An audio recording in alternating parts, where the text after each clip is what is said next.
fighting back. A group of college women are getting behind the wheel to take a stand against sex trafficking. They're pedaling down the West Coast to spread their message and raising money for it. CBS Austin's Raven Ambers caught up with them today. Now, Raven, the money they raise will come right back here to Austin. Right. They have a goal of raising more than $200,000 this year. That money will be used to help them get from Seattle to San Diego, and what's left will go right here in Austin to the refuge.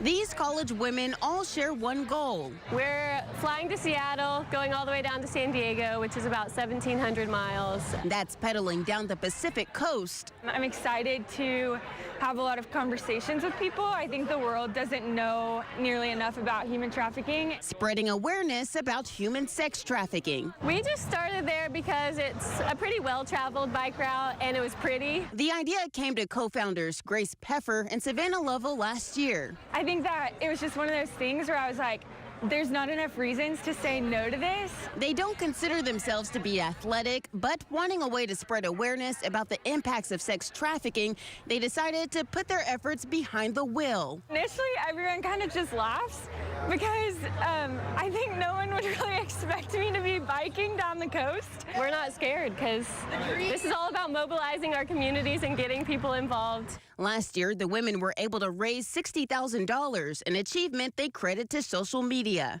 Facebook, our website, Instagram, just social media. This year, they're reaching for $250,000. We're not cyclists, they're not cyclists, so it's, we go slow, we're not racing. And that journey is expected to take about 6 weeks. We'll have more on our website tonight if you want to donate. In the studio, Raven Ambers, CBS Austin News. Hey everyone, and welcome back to Around Our World in 80. And today is going to be a very different vlog, but it's something that I'm hoping that we can do a lot more as the weeks and months go on. I'm actually here with my friend Kelly. She was actually my intern at one point. She's fantastic and I love her, and she did so many wonderful things for Redeemed when we were all a part of this wonderful team. And she is now, like you said, 3 days away from graduation. Yeah, 3 days away. Yeah. And yes, embarking on this new season of life. But before all of that craziness happens, you got the rest of your life to figure that stuff out. She is embarking on an amazing adventure for a cause that we both hold dear to our hearts. So before we do that, welcome, Kelly. Hello. I'm so excited to have y'all. Now, if people have been following the blog for the last year or so, they know that I've occasionally talked about Redeemed and about human trafficking. But would you like to go into a little just like brief overview of like what human trafficking is and why you're so passionate about it? For sure, yeah. So for the last 4 years of college, I've been really involved with anti-trafficking organizations. Actually, it was with a meeting, a Redeemed Ministries training, that I started to learn about what sex trafficking looks like in the U.S. for the first time. And it really just grabbed a hold of my heart, thinking about women that are sold for sex every day. And just when you hear about it, it's something that a lot of people feel like they're powerless to make any difference because it's such a hidden crime, and it's something that we can go our whole lives completely ignorant to. And there's still so many people that don't understand what it looks like, or that it's American women, that it's American girls that are being bought and sold here in our towns, in our cities. So I think it's something that a lot of times people feel really powerless to make any difference. And so the last few years of college, I've been kind of trying to find my place in that movement and find a way that I can make a difference. So yeah, that's a little bit about human trafficking. Yeah. And if you guys want to find out more about human trafficking, I definitely suggest that if you're in the Houston area, go to Redeemed Ministries. They have a lot of great information. If you're here in Dallas, Traffic 911 is a really great place. And then A21 is a global organization that fights human trafficking that also has some really great resources just to kind of like dip your toe in the pool of the craziness.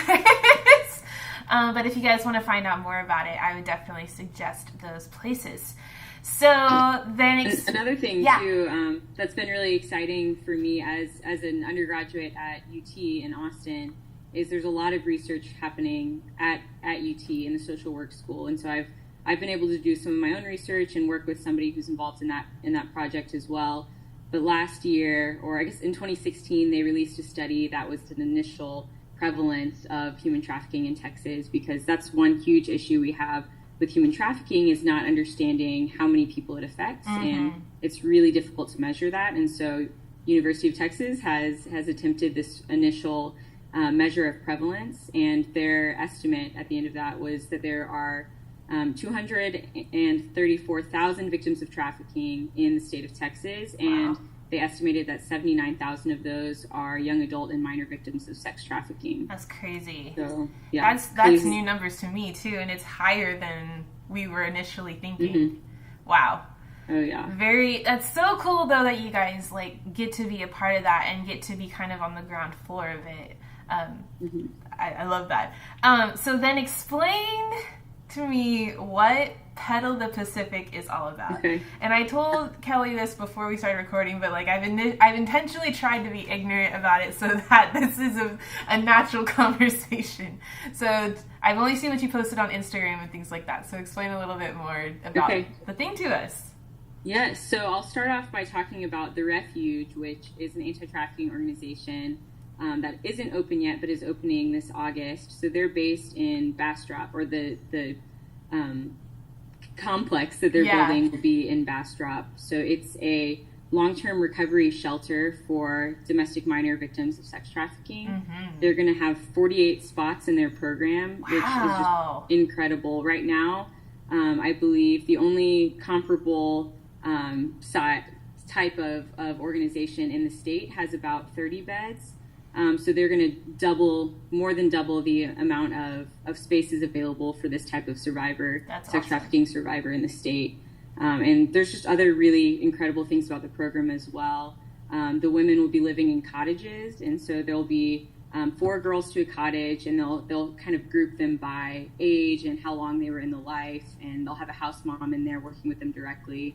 When a girl comes in, she gets to pick out her own bedding and do her own decorations in the room. So it's really her first, a lot of times it's this girl's first opportunity to have a little bit of independence and create her own space that is safe and comfortable. And so that's one of my favorite things about the program. But I always say, it's easy to talk about those things about, a girl choosing her own bedding and finding freedom in that. But of course, it's going to be a long road to recovery for a lot of these girls, and it's not going to be easy, but the Refuge has everything in place. They have an incredible team. They even have a UT satellite school that's going to be on campus, so that the girls that are ready to go to school will be able to start going to school, and the staff for that satellite school will be able to kind of expand and contract class sizes and adapt the program to whatever age group or education level these girls are at. So the Refuge just has a lot of incredible resources, and they're hoping to serve as a model to open similar facilities all around the country at some point. And this location will just be for female survivors of sex trafficking that are age 11 to 19. But they hope eventually to have resources for male victims as well, as we start to understand that population more. So they're doing really incredible work, and I really believe in the team and everything that they have in place. That is so cool. Yeah, so that's The Refuge. Cool. So Pedal the Pacific is an organization that started actually last year.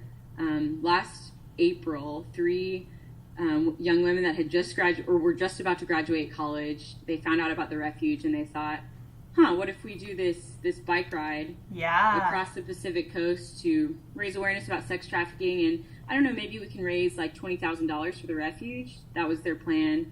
And so they were not cyclists. They bought their bikes in April, started training, and then left in June. So they had like 2 months to train, and then they set off on this ride, just 3 of them alone, bike camping. They'd never done anything like that before. And they raised, at the end of the ride, they raised over $60,000. Wow. So over 3 times what they had set their goal to be. And after they finished, they thought, wow, this is incredible that we did this. Maybe we should keep this going. Maybe there's other people that will want to be a part of this. And so they posted on their Instagram in, I think it was December of this past year, and started recruiting more people. And this year there's 11 of us, me included, that will be setting off in just a month to do this ride from Seattle to San Diego. So it's a 1,700 mile bike ride. And there'll be 11 of us on this ride talking about sex trafficking with people all along our ride that, you know, will stop and ask us, hey, where are you guys going? Why do you have all this camping gear on the back of your bikes? And you're all wearing matching uniforms. What is this? What are you doing? And we'll get to share with them what sex trafficking is and what our organization is, and hopefully raise a lot of money for the refuge. That's our plan. So. And I'm assuming y'all are going to have a big social media presence as well. We do already. Pedal the Pacific on Instagram has a pretty good following, and I think it's something that is really exciting to a lot of people around our age, to be empowering just college age women and just college age people in general to be able to make a difference and use their voice for something meaningful. And the reach of social media is just unbelievable. One of our teammates, actually, she is a high school senior from Alabama, and she found Pedal the Pacific last summer just on Instagram on her Explore page and started following along. She read every single blog post as it came out, like saw every post, was just obsessed, and watched every Instagram story that came out. And then when they posted they were looking for more writers, she was like, can I do this? Am I too young for this? And she, in her application, she even wrote like, I'm in high school still, but I promise I'm cool, I'm mature, like I really want to do this, let me do this. And so that's one of our teammates, which is just really incredible. That's awesome. I'm really excited to be one of the older girls on the ride that, you know, really knows a lot about this issue, and just be able to learn from people that a lot of them are starting to discover this passion for fighting sex trafficking really for the first time. And so I'm excited to see that new passion develop as they learn more, and just get to be a part of their journey as well. So. That's so cool. So then you told me how the Alabama girl got on the team, but how did you get on the team? Oh, well, it's funny. So two of the three riders that started it last year actually went to UT, so they're a year older than me, and then one went to Arkansas. And so most of our team for this year are either based in UT or go to Arkansas. But after they had set off on the ride, I knew a lot of people that knew them, but I had never met them before. So people kept telling me, "Oh, Kelly, have you heard about this organization that's fighting sex trafficking? Like that's what you're passionate about, right?" And I was like, "Who are these people? Why don't I know who they are? Why do I have so many friends that know them, but I've never met them, never heard of them before?" And I think I was a little bit jealous too. I was like, I want to be doing something like this. Like, why are they doing this and I'm not? But it was also really exciting, and I started following along and thought, man, I'd really love to meet these girls someday. But I did not know that they were gonna keep. I mean, they didn't know that they were gonna keep it going here. And so I was actually in the process of applying to an internship with IJM, and I was interviewing to go to Ghana for the year, and that was my plan. That's what I was excited about. And then I applied to Pedal the Pacific sort of as just I was like, oh well, if Ghana doesn't work out, I'll just do this bike ride instead. And but then the timeline to make my decision kind of came really, really quickly, where I had to commit to Pedal the Pacific before doing my final interview for IJM. And I had just been planning to do IJM for so long, and I was like, wow, I'm really upset to be turning down this bike ride, but I mean, that's what I have to do because this has always been my plan, right? I have to turn this down so I can keep doing this interview. But I started to think about it more and think about how my heart in this issue really is local. And I love IJM. I love everything they're doing, and I do hope that someday I can work with them, maybe in one of their field offices, maybe somewhere else. But I realized my heart in the anti-trafficking movement is very local, and I want to be a part of the organizations that are doing things here. And this might be the only chance I have to spend my whole summer riding a bike and being with other women that are passionate about this, doing something that very few people have the opportunity to do. And so I just kind of did a complete 180 and thought I was a little bit crazy for a couple of days. It happens. Yeah, but I went for it, and I emailed them the last possible day that they needed us to make our decision, and I just in the email said, "I'm in," like all caps, exclamation point. And the next time I saw the two that are organizing it, they said, "Yeah, we couldn't believe it when you told us you were in, but we were so excited. They're like, we thought for sure you were gonna go do something else, but we were so pumped when you said you were in." So that's awesome. yeah. So then talk to me a little bit about the logistics, because you mentioned camping gear, which is like totally up my alley. Oh yeah. So you're all riding together as a group, like the 11 of you, correct? Mm-hmm. And you all are bringing your camping gear with you. So you're just going to find like random campgrounds? Like how many miles are you doing a day, and like where are you staying? Yeah. I mean, those are great questions that I get all the time, and I can answer some of them, and some of them I actually still can't. That's okay. Just as much as you can. So one thing that's really exciting is last year they didn't have a support vehicle at all. It was just the three of them on their bikes, and one of the girls actually got injured. She hurt her knee in the ride, and so they had to get a U-Haul so she could put her bike on it. They could put some stuff on it. So this year we will have a support vehicle. We're taking I think it's a Sequoia with us. So nice. There's 11 of us on the ride, and 9 of us will be on bikes every day, and 2 people will be in the car. So the 2 people that are in our support and gear vehicle, our SAG van, will be going to get groceries during the day, asking for grocery donations or talking to people, and going ahead of us to set up the campsite. But even though we'll have that vehicle, we're still going to be carrying all of our gear on our bikes. It'll be about 40 pounds of gear. Wow. With sleeping bags and tents, and we still actually don't have all of that stuff. So that's another thing, is we're still looking for gear donations. We were trying to get sponsorships, but some fell through. I think we got like a sandal sponsorship, but what we really need is like sleeping bags. Yeah. So we're still working on getting all of that together. But yeah, the reason though that we're still going to be carrying everything is because they said last year on the ride, when they did have the U-Haul, they thought, oh, we'll just throw everything in there then. And they said nobody asked them any questions after that. They're like, oh, it's just 2 girls on their bikes. Oh, gotcha. Forms, but they're probably just out for a day. Whereas if we all have 40 pounds of gear on our bikes, right, people are going to stop and say, okay, where are you going? What are you doing, you crazy person? Yeah, so we're still going to carry everything that we have, all of our camping and cooking stuff. So that's awesome. Yeah. And as far as how each day will look, we finally got our schedule, but I still haven't, with finals and just senior year craziness, I still haven't been able to really dig deep into it. Yeah, to digest all of it. But I know the longest we'll do, our longest rides are about 60 miles. So 50 to 60 miles will be our longest days.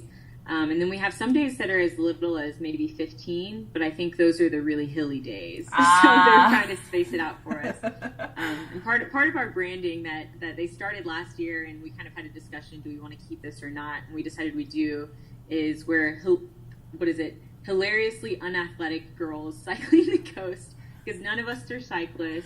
Yeah. None of us are athletes. I mean, we're excited to do something active, but none of us are, really committed athletes. And so it's really funny that all of us are committing to this, and we feel like really underprepared with our training, and it's going to be an interesting curve getting to riding every single day on our bikes, but. That was my next question, was how is training going? You're now a month out. Like, what is your typical like training week look like, and like how are you feeling about that? So it's been really, really difficult with school to be keeping up training, because when you go out for a long ride, it takes the entire day. It takes so long. Yeah. So I actually just went with one of my teammates this past weekend. We went on a 60-mile ride, and that's the longest that we've done, and that's the longest we'll have to do. Right. But it took us, we took a long lunch break because we were tired, and a couple other breaks, but it took us about 9 hours. Wow, yeah. Which really, if we were sticking to just being on our bikes and stopping for short breaks, it should have taken about 6 hours, but it took us 9 hours. Sometimes mentally, though, you just need the long lunch. Yeah. And it was nice, too. Austin is just a beautiful city to ride in. There's so much to see. And So we took one long break, even though we only had 10 miles left, just because we found this beautiful gazebo right next to the water, right next to the lake. And so we just sat down there in the shade and just talked for probably a good 20 minutes. And like, we only have 10 miles left. We should keep going. So, but that's the nice thing too about, I think how Pedal the Pacific will actually be is we don't have a super regimented schedule. Like, yes, we do need to make it to our campsite at night, but they've said, enjoy the beauty of where you are. Like, go to the beach, go talk to people, we're going to have business cards. They said, go hand out your business cards wherever, but just enjoy it too. Don't feel stressed like you have to get to your location. And so I think it'll be sort of the same thing as our 60-mile ride this past weekend. But yeah, training has been hard with school, and so now that I'm officially done with classes and with finals, I'm excited to really start getting on my bike some more, because that has been one of my biggest sources of stress this semester for sure, has been like, oh, I have all this homework I need to do, but I haven't been on my bike in a week. My last ride was only 10 miles. Like, I need to be getting more mileage under my belt. And the hard part too is we're so spread out as a team. There's 5 of us in Austin. And so there's one other person I ride with a lot, but our schedules are so crazy that it's hard to coordinate a ride all together. And so a lot of training has been just on our own, which makes it hard. So we have a plan that we're following, but we have to kind of just adapt it to our schedule. And then we have 2 teammates. So we have the one in Alabama, and then there's one at OSU. So they're both on their own, completely just training by themselves. And then there's 4 of my teammates go to Arkansas, so they're together. Very cool. But they get some hill training out there, that's for sure. Well, there's someone I have not gone from Seattle to San Diego, but I have done the Pacific Highway kind of around San Diego, and it's gorgeous. So if you need something to take your mind off the pain, you're gonna have beautiful scenery the whole entire way. So I guess my last couple of questions are more involved with how are you feeling about this? So what are you most nervous about when it comes to doing this? First of all, you said the entire summer. So is it taking 3 months to do this ride? No. Okay. It'll take about 6.5 weeks. Okay. So I'm leaving in a month. We'll get to Seattle and have a few days there, and then we'll set off on June 17th. Okay. And our finish line day is August 3rd. Awesome. So, yeah, and we'll have lots of family members are flying out for that day to meet us there in San Diego. So that's going to be a really, really exciting day. Cool. But, yeah, I think the biggest thing that makes me nervous right now is more logistical kind of things, and there's just a lot I have to do before the ride. I have to move out of my house. I have to make sure I have all the right gear. I have to make sure financial things are in order because I don't have a job. I need to make sure I'm going to be okay for that. And so I think it's really the biggest thing stressing me out is just getting prepared, making sure everything will be in order before I go, and not knowing what I'm going to be doing after the ride either. And I've been kind of applying to jobs here and there, but I don't think a lot of the places I'm applying, they want people to start as soon as possible. And so I tell them, I'm doing this bike ride. I can't start until August. And they're like, oh, okay. Weird. Why are you doing that? No, but most places I've been like, oh, that's really cool. Cool. Yeah, so that's just knowing what's ahead, I think is more stressing, or not knowing what's ahead. Right. Is really the thing that's made me the most nervous, which maybe it should be the physical aspects of it, but it's not that. I know that I'll be okay, and I know that even though I feel underprepared physically, so do all of my teammates. And our first week on the ride, I think we've all said this over and over again, the first week on our ride is just going to be an intense part of our training. Yeah. And then we'll start to understand it better and get into a rhythm. Get into a rhythm, into a groove. So I'm really not as worried about that part of it. But I think what I'm most excited about is just the freedom of just being together with a group of people and having one goal. Yeah. Because I think I've been so scatterbrained this last year in school with so many different things I'm trying to do, whether it be a job, multiple classes, or internships. And I've been spread so thin that I'm just really excited to have one goal that I wake up for every day. And that's what I'm riding for, and it's a goal that's very personal and important to me as well. And so I think in that I'll just experience a lot of mental freedom. Yeah. Just being on the bike and being focused on that, and just having time to reflect on this past year, past 4 years of college before diving into whatever is next. So that's so awesome. Okay, so important details. If people want to donate gear to you, how do they get in touch with y'all? Through our website. Okay. There should be contact info on there, I'm pretty sure. I'll probably put it on the bottom of the screen too. Website, or definitely a lot of people communicate with us through Instagram and direct messaging on Instagram, which the Instagram is just at Pedal the Pacific. Our website is pedalthepacific.com. Okay. And that's also where most of the donations come through, pedalthepacific.com/donate. Okay. Or checks can be sent into the refuge, but definitely online is the main way that we receive donations. And are you doing something where like you're having people donate like per mile, or just a flat amount, or like what's the idea? We're doing just flat amounts. Cool. Yeah. So we've sent out like support letters, and then we're also just posting online as much as possible, and then just in conversations with people. If they're excited, they'll donate. So I love that.